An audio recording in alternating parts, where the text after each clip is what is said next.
বাজার থেকে যে কোনো মাছ আনলে ব্যস্ত হয়ে যায় কি দিয়ে রান্না করবো, আর বিশেষ করে তখন ভাব নাই থাকে একটা একদম লাল লাল ঝোল করব। তবে আজকে মাছটা আমি একটু অন্যরকম ভাবে রান্না করব।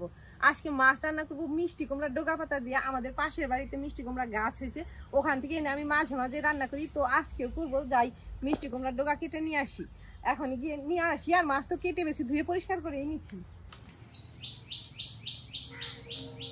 বৃষ্টি হয়েছে তো ডোকাগুলো নষ্ট হয়ে গেছে। ডোকা নষ্ট হলে পাতা পাতা নষ্ট হয়ে গেছে, ডোকাগুলো ভালো আছে।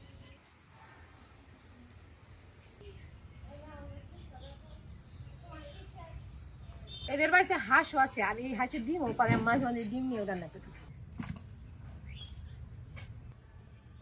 আলু বেগুন সবকিছু নিয়ে এলাম, এখন সব সবজিগুলো কেটে নেই, কেটে উনুন জ্বালিয়ে দিব।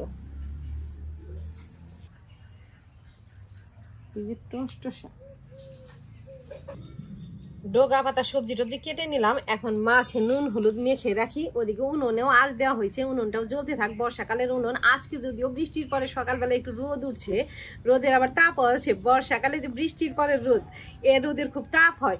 যাই হোক, উনুন জ্বালিয়ে দিচ্ছি, জ্বলতে থাক। এদিকে আমি সবকিছু রেডি করে রাখি।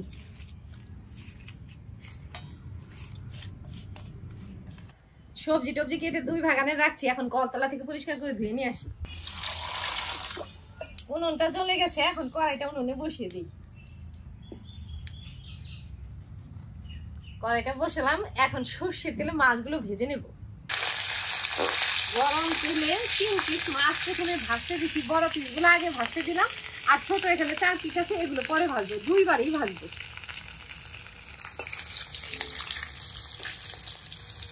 কড়াইয়ের প্রথম 3 পিস মাছ ভাজা হয়ে গেছে, এগুলো তুলে রেখে বাকিগুলো ভেজে নিই। আদা জিরে একসাথে বেটে নিচ্ছি। মাছ ভাজা হয়ে গেছে, নামিয়ে দিই।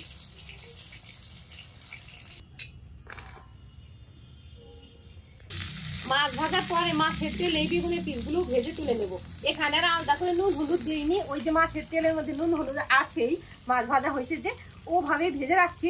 তারপরে আমি ফোড়ন দিয়ে আলু ডোকা পাতা সবকিছু দিয়ে দিব। ফোড়নের উপরে আলু দিয়ে হালকা ভেজে নিলাম, এখন ডোকা পাতাগুলো দিয়ে দিলাম।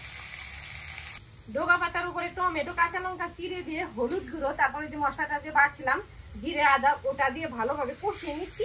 কষানোর পরে জল দিব, ঝোলের জল। মাছ দিব, বেগুন ভাজা দিব, নামিয়ে দিব। ডোকা পাতা আলু কষিয়ে ঝোলের জলও দিয়ে দিলাম।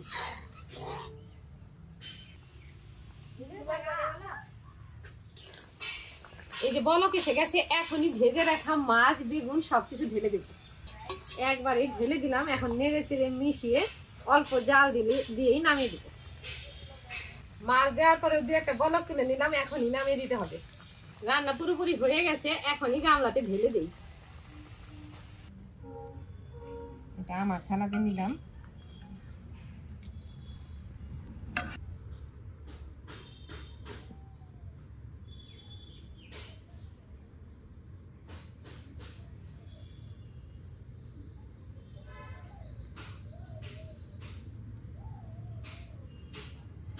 রান্না হয়ে গেছে, আর আমরা মা মেয়ে খেতেও বসে পড়েছি, এখন খাচ্ছি।